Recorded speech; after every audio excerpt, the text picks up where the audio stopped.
Alright, so the last little video I removed the central drive shaft, the middle diff, I took all that out, right? I'll put the bolts back on the little diff casing, I'll put that back. And right now I'm going to show you how to flip over to the better slide rack from MST. It says aluminum slide rack steering set red. Okay, because this is a red one. Anyway, it has some kind of a 210410R. I don't know if that's a part number or whatnot, but anyway, I'll show you how to throw this on here, and then how to remove these CVDs or to make it, non-CVD. So we'll take the whole thing apart and just keep the spindle outside. And then yeah, man, I mean, from there it's throw the shocks on. I'll show you how to build the shocks and all that fun stuff. Anyway, let me get on this thing real quick. Easy as that. Let's open this boy up. I like the packaging on MST. They do an awesome job. Their wheels are sick. And you know what? They have Hickey Baba driving their wheels on their team for their wheels. So I'm a big fan of Hickey Baba. I think he's amazing. He's got a cool attitude. I like, the whole thing he's going. Looks awesome. Anyway, look at that, man. That's how it should fucking be. Super smooth. No resistance. On bearings. Very, very sick how they built this. Anyway, beautiful. Can't wait to use this, or even to show you how sick it'll be. Runs on bearings and just beautiful. Cool. I'll show you how to throw that on in 1 second. I'll remove the old one. Well, first let me bolt these guys back on. It was just these, the keep pile that you made on the left hand side. Well, let's throw those back on here. And we'll throw that on here real quick. Very simple. When you throw these on, like the first screw that you put in, try and just lightly tighten it up. You don't have to tighten it up all the way. Lightly tighten that one up too.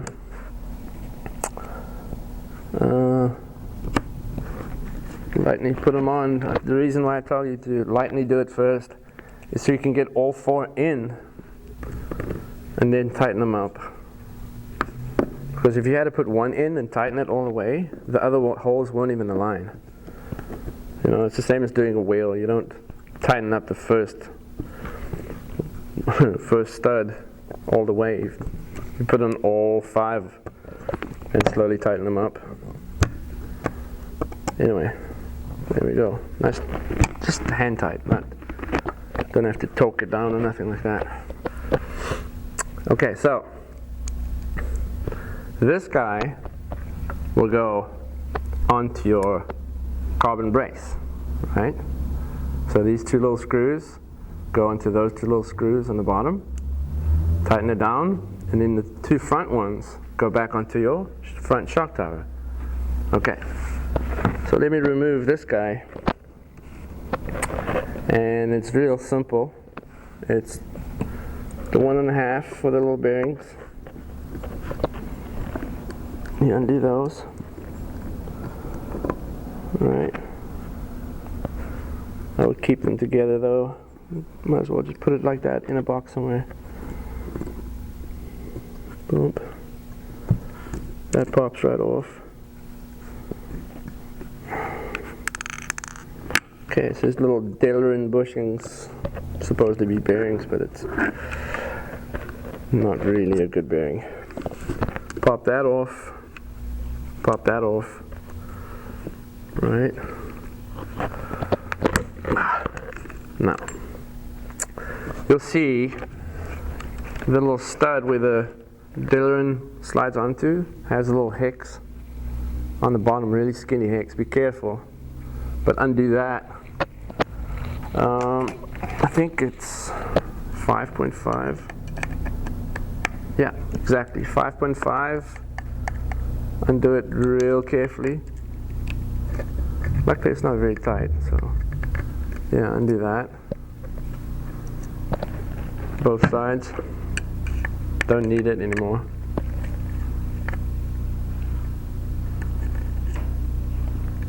Yep. Undo that. Try and somehow keep them together with your old slide rack for whatever reason. Maybe if you do decide to not rock this anymore, you can always swap that back and sell it or whatever you want to do.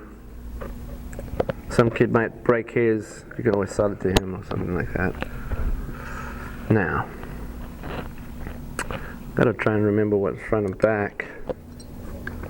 And it's pretty simple. This carbon fiber, you'll see, is skinnier towards the back and then thicker towards the front for battery clearance and other reasons, I don't know what. Anyway, undo this guy. That's a keeper, so put it on that side.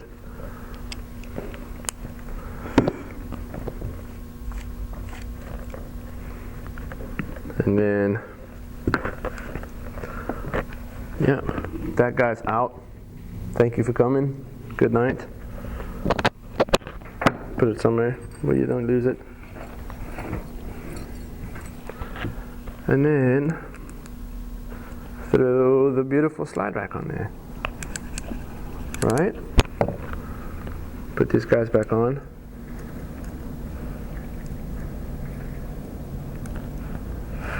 Here's another thing I would make sure is on this car, before you jam it, make sure every screw is, you know, hand tight.